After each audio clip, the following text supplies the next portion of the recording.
ಯಾವುದೇ ಕಾರಣಕ್ಕೂ ಈ ಒಂದು ವರ್ಷ ಅತಿ ಬೇಗ ಬೇಡ.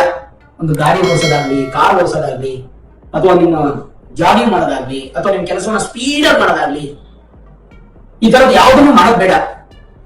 ಆರೋಗ್ಯವಾಗಿ, ಆನಂದವಾಗಿ, ಯೋಚನಾ ಶಕ್ತಿಯಿಂದ ಒಂದು ಮಧ್ಯಮ ವೇಗದಲ್ಲಿ ನಿಮ್ಮ ಕೆಲಸವನ್ನು ಮಾಡಿ. ಅತಿ ವೇಗ ನಿಮ್ಮನ್ನ ಕೆಡಿಸುತ್ತೆ. ಅದು ಯಾವ್ದಾದ್ರು ಸಿಂಹರಾಶಿ ಗುರು ಗೋಚಾರ ಫಲವನ್ನ ಈ ವಿಡಿಯೋ ನಾವು ನೋಡೋಣ. ಸಿಂಹರಾಶಿಯವರಿಗೆ ಕಳೆದ 1 ವರ್ಷದಿಂದ ಗುರು ಅದ್ಭುತವಾಗಿ 11ನೇ ಮನೆಯಲ್ಲಿ ಲಾಭಸ್ಥಾನದಲ್ಲಿ ವಿಶೇಷವಾದ ಫಲವನ್ನ ಕೊಡ್ತಾ ಇದ್ರು. ಈಗ ಜೂನ್ 2ನೇ ತಾರೀಕು 2026ರಿಂದ ಗುರುಬಲ ಅನ್ನೋದು ಹೋಗ್ತಾ ಇದೆ. ಸಿಂಹರಾಶಿಯವರಿಗೆ ಗುರುಬಲ ಇಲ್ಲ. ಸಿಂಹರಾಶಿಯವರಿಗೆ ಗುರುಬಲ ಇಲ್ಲ ಅನ್ನೋದು ಒಂದು ಸತ್ಯ ಆದ್ರೆ, ಜೊತೆಗೆ ಅಷ್ಟಮ ಶನಿ ಪ್ರಭಾವ ಅನ್ನುವಂಥದ್ದು ನಿಮ್ಮೇನಿದೆ. ಇಷ್ಟು ದಿನ ಅಷ್ಟಮ ಶನಿ ಪ್ರಭಾವ ನಿಮ್ಮೇಲೆ ಬೀರ್ತಾ ಇರಲಿಲ್ಲ. ಕಾರಣ ಗುರು ನಿಮ್ಮನ್ನ ರಕ್ಷಣೆ ಮಾಡ್ತಾ ಇದ್ರು, ಲಾಭಸ್ಥಾನದ ಗುರು. ಈಗ ಗುರು ರಕ್ಷಣೆ ಮಾಡಲಿಕ್ಕೆ ನಷ್ಟ ಸ್ಥಾನಕ್ಕೆ ಬರ್ತಾ ಇದ್ದಾರೆ, ವ್ಯಯಸ್ಥಾನಕ್ಕೆ. ಹಾಗಾಗಿ ಇನ್ನು ಮುಂದಕ್ಕೆ ನೀವು ಅಷ್ಟಮ ಶನಿ ಪ್ರಭಾವವನ್ನು ಕೂಡ ತಡ್ಕೋಬೇಕಾಗುತ್ತೆ ಸಿಂಹರಾಶಿಯವರಿಗೆ. ಸಿಂಹರಾಶಿಯ ಅಧಿಪತಿಯಾದಂತ ಸೂರ್ಯನಿಗೆ ಶನಿ ಪರಮಶತ್ರು ಆಗ್ತಾನೆ. ಹಾಗಾಗಿ ಶನಿಯಿಂದ ನಿಮಗೆ ಸ್ವಲ್ಪ ನೆಗೆಟಿವ್ ಪ್ರಭಾವಗಳು ಜಾಸ್ತಿ ಇರುತ್ತೆ. ಸಾಧ್ಯವಾದಷ್ಟು ಶನಿ ಆರಾಧನೆ ಮಾಡಬೇಕು. ಸರಿ ಇರಲಿ, ನಮಗೆ ಗುರು ಗೋಚಾರ ಫಲ ನೋಡ್ತಾ ಇದೀವಲ್ಲ, ಇದರಲ್ಲಿ ವ್ಯಯಸ್ಥಾನಕ್ಕೆ ಬಂದ್ಬಿಡ್ತಾರೆ. ಇಲ್ಲಿಂದ ಸುಮಾರು 379 ದಿನಗಳು, ದಿನಾಂಕ 2/6/2026ರಿಂದ 15/6/2027 ತನಕ ನಿಮಗೆ ಗುರುಬಲ ಇರೋದಿಲ್ಲ ಸಿಂಹರಾಶಿಯವರಿಗೆ. ಅದರ ಒಂದೇ ಒಂದು ಪಾಸಿಟಿವ್ ಮತ್ತೆ ಪ್ಲಸ್ ಪಾಯಿಂಟ್ ಏನಪ್ಪಾ ಅಂತಂದ್ರೆ, ಸಿಂಹರಾಶಿಗೆ ಅಧಿಪತಿಯಾಗಿರ್ತಕ್ಕಂಥ ಸೂರ್ಯ ಗುರುವಿಗೆ ಮಿತ್ರರಾಗಿರ್ತಕ್ಕಂಥ ಗುರು 12ನೇ ಮನೆಗೆ ಬಂದರೂ ಕೂಡ ಕೆಟ್ಟದ್ದನ್ನು ಮಾಡೋದಿಲ್ಲ. ಒಂದು ನೆಮ್ಮದಿಯ ಗುರುಗಳಿಗೆ ಹೇಳಿದ ಮಾತು ಕೇಳಿ ಅಂತ ನಿಮ್ಗೆ ಅನ್ಸ್ಬೋದು. ಕೆಟ್ಟದಂತೂ ಗುರುವಿಂದ ಮಾಡೋದಿಲ್ಲ ನಿಮಗೆ, ಯಾಕಂದ್ರೆ ನಿಮ್ಮ ರಾಶಿಯಾಧಿಪತಿ ಸೂರ್ಯನಿಗೆ ಮಿತ್ರ. ಆದ್ರೆ ಗುರು 12ನೇ ಮನೆಗೆ ಬಂದರೂ ಕೂಡ ಅದು ಉಚ್ಚ ಸ್ಥಾನ. ಎಕ್ಸಂಪ್ಷನ್ಸ್ ಇದೆ ಸಿಂಹರಾಶಿಯವರಿಗೆ. ಗುರುಬಲ ಇಲ್ಲದೆ ಹೋಗ್ಬಹುದು, ಆದ್ರೆ ಎಕ್ಸಂಪ್ಷನ್ಸ್ ಇದೆ. ಆ ಎಕ್ಸಂಪ್ಷನ್ಸ್ ಅನ್ನ ಯುಟಿಲೈಸ್ ಮಾಡ್ಕೋಬೇಕು, ಅದು ತುಂಬಾ ಇಂಪಾರ್ಟೆಂಟ್. ಯಾವುದೇ ಕಾರಣಕ್ಕೂ ಈ ಒಂದು ವರ್ಷ ಅತಿ ಬೇಗ ಬೇಡ. ಒಂದು ಗಾಡಿ ಓಡಿಸೋದಾಗ್ಲಿ, ಕಾರ್ ಓಡಿಸೋದಾಗ್ಲಿ, ಅಥವಾ ನಿಮ್ಮ ಜಾಗಿಂಗ್ ಮಾಡೋದಾಗ್ಲಿ, ಅಥವಾ ನಿಮ್ಮ ಕೆಲಸವನ್ನ ಸ್ಪೀಡ್ ಆಗಿ ಮಾಡೋದಾಗ್ಲಿ, ಈ ತರದ್ದು ಯಾವುದನ್ನು ಮಾಡೋದು ಬೇಡ. ಆರೋಗ್ಯವಾಗಿ, ಆನಂದವಾಗಿ, ಯೋಚನಾ ಶಕ್ತಿಯಿಂದ ಒಂದು ಮಧ್ಯಮ ವೇಗದಲ್ಲಿ ನಿಮ್ಮ ಕೆಲಸವನ್ನು ಮಾಡಿ. ಅತಿ ವೇಗ ನಿಮ್ಮನ್ನ ಕೆಡಿಸುತ್ತೆ. ಅದು ಯಾವ್ದಾದ್ರೂ ಆಗ್ಬೋದು. ಇದು ಮೊದಲನೇ ಮಾಹಿತಿ ನಾನು ನಿಮಗೆ ಕೊಡೋದು. ಎರಡನೇದು, ಗುರುವಿನ ಪ್ರಭಾವ ಅನ್ನುವಂಥದ್ದು ನಿಮ್ಮ ಮೇಲೆ ಬೀರಲ್ಲ. ಗುರುವಿಂದ ಕೆಟ್ಟದಾಗಲ್ಲ. ಒಳ್ಳೇದಾಗೋದಕ್ಕೆ ಗುರು ನಿಮಗೆ ಯಾವುದೇ ತರ ಸಪೋರ್ಟ್ ಇನ್ನೊಂದು ವರ್ಷ ಮಾಡಲ್ಲ. ಹಾಗಾಗಿ ಶುಭ ಕಾರ್ಯಗಳಿಗೆ ತೊಂದರೆ ಆಗುವಂಥದ್ದು, ಒಂದು ಮನೆ ಖರೀದಿ ಮಾಡಬೇಕು, ಒಂದು ವಾಹನ ಖರೀದಿ ಮಾಡಬೇಕು, ಒಂದು ಸೈಟ್ ತಗೋಬೇಕು, ಅಥವಾ ಏನಾದ್ರು ಒಂದು ಸಾಧನೆ ಮಾಡಬೇಕು, ಅಥವಾ ರಾಜಕೀಯ ಕ್ಷೇತ್ರದಲ್ಲಿ ಮುನ್ನಡೆಯಬೇಕು, ಗೌರ್ಮೆಂಟ್ ಉದ್ಯೋಗವನ್ನು ಪಡ್ಕೋಬೇಕು, ಗೌರ್ಮೆಂಟ್ ಎಕ್ಸಾಮ್ಸ್ ಅನ್ನ ಬರೀಬೇಕು, ಈ ತರದ ಯಾವುದೇ ವ್ಯವಹಾರ ಇದ್ರು ಅದರಲ್ಲಿ ನಿಮಗೆ ಒಂದು ಹಂತಕ್ಕೆ ಮಾತ್ರನೇ ಸಪೋರ್ಟ್ ಇರುತ್ತೆ ಹೊರತು ಗುರುವಿಂದ ಪರಿಪೂರ್ಣ ಸಪೋರ್ಟ್ ಅಂತೂ ಸಿಗೋದಿಲ್ಲ. ಆಮೇಲೆ ವ್ಯಯಸ್ಥಾನ ಅಂದ್ರೆ ಸುಮ್ಮನೆ ಅಲ್ಲ. 12ನೇ ಮನೆ ಅಂದ್ರೆ ನಷ್ಟಸ್ಥಾನ. ನಷ್ಟಸ್ಥಾನದ ಫಲ ಹೇಗಿರುತ್ತೆ ಗೊತ್ತಾ? ಪಾಪಂ ವ್ಯಯಂಚ ಪತನಂ ನಿರಯಂ ವಾಮಮಂಬಕಂ ಸ್ಥಾನ ಭ್ರಂಶಂಚ ವೈಕಲ್ಯಂ ದ್ವಾದಶೇನ ವಿಚಿಂತಯೇ ರಾಶ್ಯದಂತ್ಯತಿ ಧೀನ ಭಾನುತನೈರ್ಯ ದೂರಾಟನಂ ದುರ್ಗತಿಂ ದ್ವಾತೃತ್ವಂ ಶಯನಾದಿ ಸೌಖ್ಯ ವಿಭವಂ ವಿತ್ತಕ್ಷಯಂ ಚಿಂತಯೇ. ವಿತ್ತ ಅಂತಂದ್ರೇನು? ಹಣ. ಕ್ಷಯ ಅಂದ್ರೆ ಹಾಳಾಗೋದು. ಹಣ ಹಾಳಾಗುವಂಥದ್ದನ್ನು ಕೂಡ ಚಿಂತನೆ ಮಾಡ್ಬೇಕು ನಾವು. ಗುರು 12ನೇ ಮನೆಯಿದ್ದಾಗ ಬಲಿಷ್ಠವಾಗಿದ್ದರೆ ಮಧ್ಯಮ ಫಲವನ್ನು ನೀಡುವನು. ಬಲಿಷ್ಠವಾಗಿದೆ, ಏನ್ ತೊಂದರೆ ಇಲ್ಲ. ಆದರೂ ವ್ಯಯ ಬಹಳ ಆಗುತ್ತೆ. ಯಾವ ತರ ವ್ಯಯ ಆಗುತ್ತೆ? ಈಗ ನಿಮ್ಮ ಮಗನಿಗೋ ಮಗಳಿಗೋ ವಿದ್ಯಾಭ್ಯಾಸಕ್ಕೋಸ್ಕರ ನೀವು ಒಂದು ಲೋನ್ ಮಾಡ್ತೀರಾ, ಎಜುಕೇಶನಲ್ ಲೋನ್.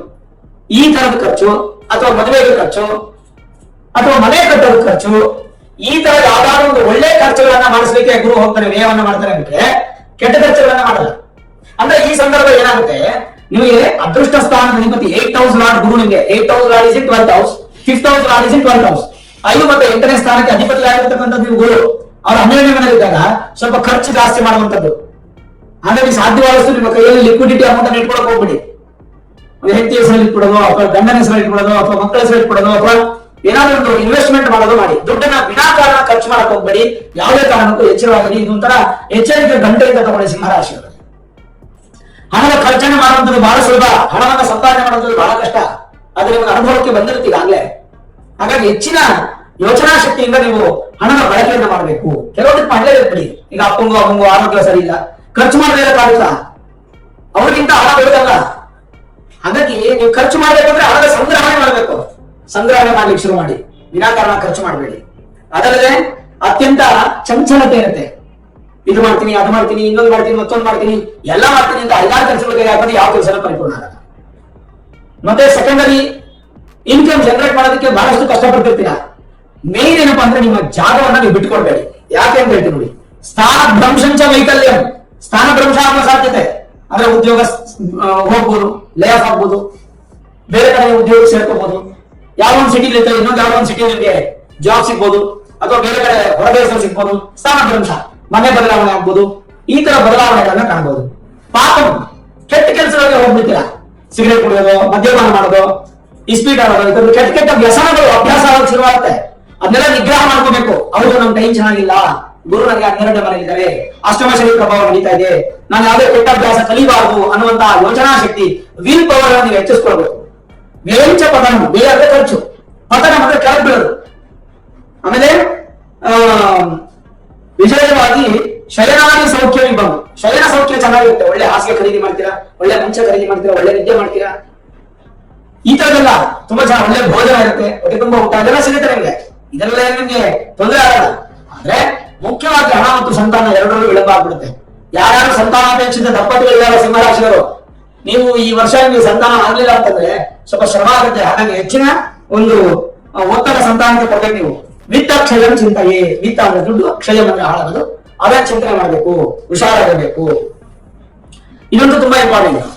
ಜೊತೆಗೆ ನಿಮಗೆ ಪಂಚಮ ಸ್ಥಾನಾಧಿಪತಿ ವೇಗಲಿದ್ರೆ ಏನ್ ಫಲ ಅದನ್ನು ಕೂಡ ನಾನು ನಿಮಗೆ ತಿಳಿಸ್ತೀನಿ. ಪಂಚಮ ಸ್ಥಾನಾಧಿಪತಿ ವೇಗಲಿದ್ರೆ ಏನು ಫಲ ಅಂತಕ್ಕಂಥದ್ದನ್ನ ಹೇಳ್ತೀನಿ. ಪಂಚಮ ಸ್ಥಾನಾಧಿಪತಿ ಗೋಚಾರದಲ್ಲಿ ದ್ವಾದಶದಲ್ಲಿರುವಾಗ ಸಂತಾನದಿಂದ ಸುಖವಿರದು, ಮತ್ತೆ ಹೆಚ್ಚು ಸಂಚಾರಿಗಳಾಗ್ತೀರಾ, ಸುಮ್ಮನೆ ಓಡಾಡ್ತೀರಾ, ಸುತ್ತಾಡ್ತಾ ಇರ್ತೀರಾ, ತೀರ್ಥಯಾತ್ರೆಯನ್ನ ಹೆಚ್ಚು ಮಾಡ್ತೀರಾ, ಆಧ್ಯಾತ್ಮಿಕ ಆಸಕ್ತಿ ಜಾಸ್ತಿ ಬೆಳೆಯುತ್ತೆ, ವೈರಾಗ್ಯ ಜಾಸ್ತಿ ಉತ್ಪತ್ತಿ ಆಗುತ್ತೆ. ಮತ್ತೆ ಇನ್ನೊಂದು ಹೇಳ್ಬೇಕಂತಂದ್ರೆ, ಯಾರ್ಯಾರು ದೇವರನ್ನ ನಂಬಲ್ಲ, ಗುರುಗಳನ್ನ ನಂಬಲ್ಲ, ಶಾಸ್ತ್ರವನ್ನ ನಂಬಲ್ಲ, ಸಂಪ್ರದಾಯ ನಂಬಲ್ಲ ಅಂತಾರೋ ಅಂತವ್ರು ವೇದಿಕೆ ಗುರು ಬಂದಾಗ ಅತ್ಯಂತ ಅದ್ಭುತವಾಗಿ ನಂಬಿಡ್ತೀರಾ. ಬಹಳ ದೊಡ್ಡ ದೊಡ್ಡ ಚೇಂಜಸ್, ಮಿರಾಕಲ್ ಚೇಂಜಸ್ ಆಗ್ಬಿಡುತ್ತೆ. ಅದನ್ನೆಲ್ಲ ನಾವು ನೋಡ್ಬೋದು. ಅದೇ ತರ ನಿಮಗೆ ಅಷ್ಟಮ ಸ್ಥಾನಾಧಿಪತಿ ವೇಗಲಿದೆ, ಅದಕ್ಕೂ ಒಂದು ಫಲ ಇದೆ. ಏನು? ಅಷ್ಟಮಾಧಿಪತಿ ವೇಗಲಿದ್ದಾಗ ಅದಕ್ಕೆ ಏನ್ ಫಲ? ಒಂದು ಪ್ಲಸ್ ಪಾಯಿಂಟ್ ಇದು ನೋಡಿ. ಎಲ್ಲರಿಗೂ ಕೂಡ ಎಲ್ಲ ಯೋಗಗಳು ಭಗವಂತ ಕೊಡದ ಕುಂಡಲಿ ಸಮೀಕ್ಷೆ ಗ್ರಂಥದ ಪ್ರಕಾರ ಅಷ್ಟಮಾಧಿಪತಿಯು ದ್ವಾದಶದಲ್ಲಿದ್ದರೆ ಅದು ವಿಪರೀತ ರಾಜಯೋಗವನ್ನು ಉಂಟು ಮಾಡುತ್ತದೆ. ದೇವಸ್ಥಾನಾಧಿಪತಿ ಕುರಿತಂತಹ ಯೋಗವು ಪ್ರಬಲವಾಗುತ್ತೆ, ಅದರಲ್ಲೂ ಗುರು ಅದರ ಉಚ್ಚ ಸ್ಥಾನದ ಫಲ ಆಗುತ್ತೆ. ತನ್ಮೂಲಕ ಅದೃಷ್ಟದಿಂದ ಧನಾಗಮ ಪ್ರಾಪ್ತಿ, ತತ್ವಜ್ಞಾನ, ಧಾರ್ಮಿಕ ವಿದ್ಯೆ, ಪುಣ್ಯ ಕಾರ್ಯಗಳು, ಇದಕ್ಕೆ ನಾವು ದುಡ್ಡು ಖರ್ಚು ಮಾಡ್ತೀರಾ. ಖರ್ಚು ಮಾಡೋದನ್ನ ಸಂಪಾದನೆ ಮಾಡಬೇಕಾಗುತ್ತೆ. ಸದ್ಗತಿ ಅನ್ನೋದು ಪ್ರಾಪ್ತಿ ಆಗುತ್ತೆ, ಪ್ರವಾಸ ಅಭಿವೃದ್ಧಿ ಆಗುತ್ತೆ, ಸ್ವಲ್ಪ ಸಾಲ ಮಾಡ್ತೀರಾ, ಕೆಟ್ಟ ವಿಚಾರದಲ್ಲಿ ಆಸಕ್ತಿ ಜಾಸ್ತಿ ಬರುತ್ತೆ. ಹಾಗೆ ಅದನ್ನ ನೀವು ಖಂಡಿತ ಕಡಿಮೆ ಮಾಡ್ಕೋಬೇಕು. ಇನ್ನು ವಿಶೇಷವಾಗಿ ಅಷ್ಟಮಾಧಿಪತಿ ದ್ವಾದಶದಲ್ಲಿದ್ದಾಗ ಒಮ್ಮೊಮ್ಮೆ ವಿಪರೀತ ರಾಜಯೋಗವನ್ನು ಕೂಡ ಅದು ಉಂಟು ಮಾಡುತ್ತೆ. ಅದನ್ನು ನೀವು ತಿಳಿಬೇಕು. ವಿಪರೀತ ರಾಜಯೋಗವನ್ನು ಉಂಟು ಮಾಡಬೇಕು. ಇನ್ನು 12ನೇ ಮನೆಯಲ್ಲಿ ಗ್ರಹಗಳು ಈ ರೀತಿಯಾಗಿದ್ದಾಗ ಏನ್ ಫಲ ಸಿಗುತ್ತೆ ಅನ್ನೋದು ಇನ್ನೊಂದು ವಿಚಾರ ನೋಡೋಣ. ಉತ್ತಮವಾಗಿ ಹಣ ಲಾಭ, ಶಯನ ಸುಖ, ಮಿತವಾಗಿ ಖರ್ಚು ಮಾಡಬೇಕು, ಕೋಪಿಷ್ಠರಾಗ್ಬಿಡ್ತೀರಾ, ತುಂಬಾ ಕೋಪ ಪಡಬಾರದು, ಅದು ಬಹಳನೇ ಇಂಪಾರ್ಟೆಂಟ್. ಎಷ್ಟೋ ಜನ ಸಿಕ್ಕಾಪಟ್ಟೆ ಕೋಪ ಮಾಡ್ಕೋತಾರೆ, ಕೋಪ ಮಾಡ್ಕೋಬಾರದು. ಅದಲ್ಲದೆ ಅಡ್ಡಾದಿಡ್ಡಿ ವೆಚ್ಚ ಮಾಡುವಂತದ್ದು, ಬಲಹೀನ ದೇಹ ಮಾಡ್ಕೊಳ್ಳೋದು, ದೇಹದಲ್ಲಿ ಬಲ ಕಮ್ಮಿ ಆಗುತ್ತೆ. ಮತ್ತೆ ಕೆಲವು ಸಲ ಇರೋದ್ರೆಲ್ಲ ಕಳ್ಕೊತೀರಾ. ಇವೆಲ್ಲವನ್ನು ನೋಡಿದಾಗ ನಮ್ಗೆಲ್ಲ ಒಂದ್ ಕಡೆ ಒಳ್ಳೆಯದ್ರಲ್ಲಿ ಕೆಟ್ಟದ್ದು, ಕೆಟ್ಟದ್ರಲ್ಲಿ ಒಳ್ಳೆಯದು ಎರಡೂ ಕೂಡ ಸಿಂಹರಾಶಿಯವರಿಗೆ ಸರಿ ಸಮಾನ ಆಗ್ತಾ ಇದೆ.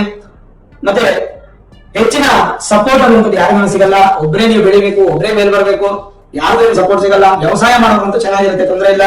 ಭೂಮಿ ನೀವು ಮೋಸ ಮಾಡಲ್ಲ. ರಿಯಲ್ ಎಸ್ಟೇಟ್ ಬಿಸ್ನೆಸ್ ಅಲ್ಲಿ ಚೆನ್ನಾಗಿರುತ್ತೆ, ಅದೆಲ್ಲ ಪ್ರಾಬ್ಲಮ್ ಇಲ್ಲ, ಪಾಸಿಟಿವ್ ಇರುತ್ತೆ. ತಾಯಿಯಿಂದ ಸಂತೋಷ. ಮತ್ತೆ ಹೆಂಡತಿನೂ ಕೂಡ ಹೆಚ್ಚು ಖರ್ಚು ಮಾಡೋಗ್ತಾನೆ, ಅಥವಾ ಹೆಂಡತಿ ಯಜಮಾನಿ ಗಂಡ ಹೆಚ್ಚು ಖರ್ಚು ಮಾಡೋಗ್ತಾನೆ. ಶತ್ರುಗಳು, ಬಹುಶತ್ರುಗಳು ಜಾಸ್ತಿ ಆಗೋ ಸಾಧ್ಯತೆ ಇರುತ್ತೆ.